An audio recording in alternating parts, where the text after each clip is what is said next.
UP के इटावा से खबर है, जहां बकेवर थाना क्षेत्र के अंतर्गत ग्राम फतेहपुर निवासी राजीव भदौरिया ने खुद को एनएसजी कमांडो बताते हुए ग्राम के कुछ दबंगों पर मारपीट कर लूट करने सीधी शिकायत और थाना बकेवर पुलिस पर दबंगों की मदद करने का आरोप लगाया। एनएसजी कमांडो ने दबंगों से अपनी मां को लेकर लगातार की जा रही अभद्रता का विरोध किया था। जमीन को लेकर पुराने समय से विवाद चला आ रहा था। कमांडो ने कहा, जिला प्रशासन नहीं कर रहा सुनवाई।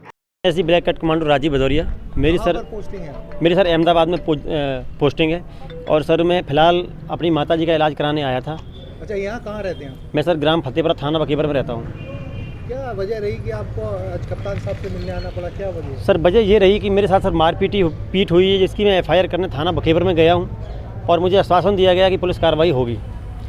मैं दोबारा जैसे ही, और मुझे ये भी बताया गया था कल सुबह आप थाना बकेवर में आके जानकारी प्राप्त कर लेना। जैसे ही मैं घर से निकलता हूँ, मेरे साथ सर बहुत बेहतरीन तरीके से हमला होता है। जो मेरे बगल के ग्राम नंदपुरा पड़ता है, वहाँ मैंने आवाज़ लगाई और उन लोगों ने मुझको बचाया। अगर शायद उन्होंने बचाया नहीं होता तो शायद मैं आज बॉर्डर पे नहीं अपने गांव में शहीद हो जाता। नहीं, हमला क्यों किया गया? सर हमला इसलिए कि कल मेरे साथ मारपीट की गई, उसकी मैंने FIR की। तो FIR आपने क्यों की? मतलब जेवर मारे और रोवन न दे, गाँव में कहावत है, वही इनका मामला है। इसलिए सर कि हम आपको मारें, सताएँ, आप मेरे खिलाफ़ FIR मत करो। आपके खिलाफ FIR? हाँ सर, मेरे खिलाफ सर आज सुबह FIR की गई, क्योंकि मैं जैसे घर से निकलता हूँ मेरे साथ हमला होता है। और सर जिसने मेरे साथ हमला किया है वो सर खनन माफिया है। उसके पास 5 से 6 सर तरीके केस चलते हैं, रेप भी है। और सर वो समता के पद पर बकेवर SBI में था, जिसने 50 से 60 लाख का डबल विड्रॉल करके घोटाला किया है। क्या नाम उनका? अच्छे सन ऑफ संतोष सिंह, ग्राम फतेहपुरा। खनन माफिया है, JCB है, ट्रैक्टर है। और मुझे आज मैं आपके सामने बता रहा हूँ, मुझे पता नहीं कल मेरे साथ ट्रैक्टर चढ़ा दिया जाए, क्या किया जाए कि कर दिया जाए, मुझे पता नहीं। इसलिए मैं कप्तान साहब से मिलने आया हूँ। नहीं, आपके हमले के पीछे कारण क्या है? क्यों हमला किया? कारण सर मेरे पैतृक संपत्ति सर, मुझे बाबा को सर गिफ्ट में ज़मीन मिली है, जहाँ मैं गांव में रह रहा हूँ, वही रंजिश है। अच्छा, किस बात की? मतलब कि इनको ज़मीन क्यों मिली, बस। वो क्या कहते हैं, ज़मीन मतलब उनकी है? सर हम खेती, मेरे भाई ने सर 2016 में खेती की थी, घर पे उसने पानी काट दिया। जैसे मेरे भाई के साथ मारपीट की थी, मेरी माँ के साथ मारपीट की गई थी, उसका मेडिकल भी है मेरे साथ, सारी FIR रखी और मैं कुछ नहीं कर पाया था उस टाइम। अच्छा, तो अभी हमला कितने लोगों ने किया आपके ऊपर? अभी सर मेरे साथ कल हमला किया है 7 से 8 लोगों ने, और आज सर उससे भी ज़्यादा थे, लेकिन मैं से जान बचा के इन भाइयों की मेरे पास बहुत ही कृपा रही, इन्होंने मुझे बचा लिया। शायद मैं आज मार दिया जाता, क्योंकि आज उनके साथ बहुत हथियार थे। तो चोटें वगैरह भी लगी आप? मेरे साथ यहाँ पे टाँके, मेडिकल करा रखा है और पट्टी बंदी है सर। मेरे यहाँ भी चोट है। मेरे सर 3 तोला 6 ग्राम की चेन ले गई है और 20-17 प्रो रेवन का चश्मा कल मेरा छीन लिया।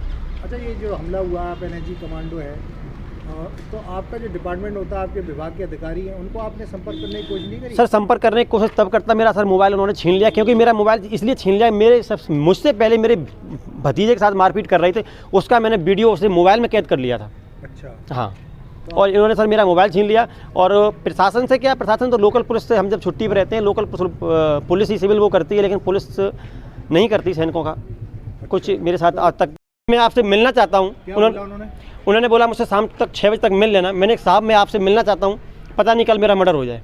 क्या उम्मीद लगती है आपको? मुझे उम्मीद लगती है कप्तान साहब मुझसे मिलेंगे और शायद मेरी पीड़ा सुने, शायद मेरी समस्या का समाधान हो। आगे क्या करेंगे आप? आगे उसके लिए मुझे सर कुछ नहीं करना है, बस मुझसे वो बोले नहीं, हम उनसे बोले नहीं। हम अब से जॉब करते, कमा रहे, खा रहे। अपने भतीजे को भी सर सुबह रेस कराने, मैं इसको भी सेना में मैं भर्ती कराना चाहता हूँ। मुझे क्या लेना है? कितने साल से आप एनएसजी कमांडो? मैं सर 2011 से भर्ती हूँ आर्मी में और 2019 से एनएसजी में भर्ती हूँ।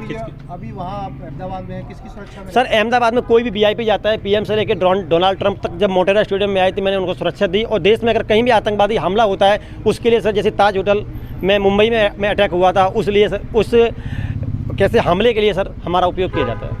क्या मांग करते हैं हमारे माध्यम से आप? हम आपके माध्यम से यही आवाज़ रखते हैं, जो मेरी आवाज़ को दबा दी गई आज तक, मुझे उम्मीद है शायद मेरी आवाज़ आप उठा दें और प्रशासन में बैठे आला अधिकारियों तक और इस प्रदेश के मुखिया हमारे वो योगी आदित्यनाथ तक शायद ये बात पहुंच जाए। बस मैं यही आपसे उम्मीद रखता हूँ।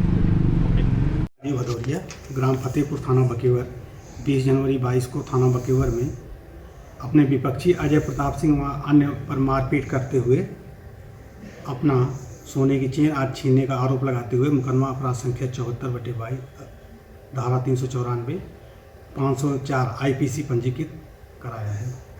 इसके बाद 21/2/22 को दोनों पक्षों के बीच पुनः विवाद हुआ। कल 21 तारीख को इस सूचना पर क्षेत्राधिकारी भर्तना को भेजा गया। दोनों पक्षों में से कोई भी पक्ष गांव में मौजूद नहीं मिला। रात में पुनः क्षेत्राधिकारी व थानाध्यक्ष बखेवर इस प्रकरण में अग्रिम कार्रवाई के लिए गए, किंतु वादी राजीव भदौरिया अपने गांव में नहीं मिले। इस संबंध में मैंने एनएसजी के वरिष्ठ अधिकारियों से जानकारी किया तो पता चला कि वो 31 जनवरी को एनएसजी से डेपुटेशन पूरा होने के बाद मूल विभाग के लिए वापस कर दिए गए हैं और इन्हें 12 दिन की ज्वाइनिंग टाइम मिली हुई थी। इसके बाद भी ये एनएसजी की वर्दी लिए हुए यहाँ घूम रहे हैं। इनसे मैंने व्यक्तिगत रूप से संपर्क करने का प्रयास किया। कई बार फ़ोन करने के बाद रात में लगभग 11:30 बजे इनसे संपर्क हो पाया। इनको अपना पक्ष रखने के लिए बुलाया गया था, किंतु ये उपस्थित नहीं हो रहे हैं।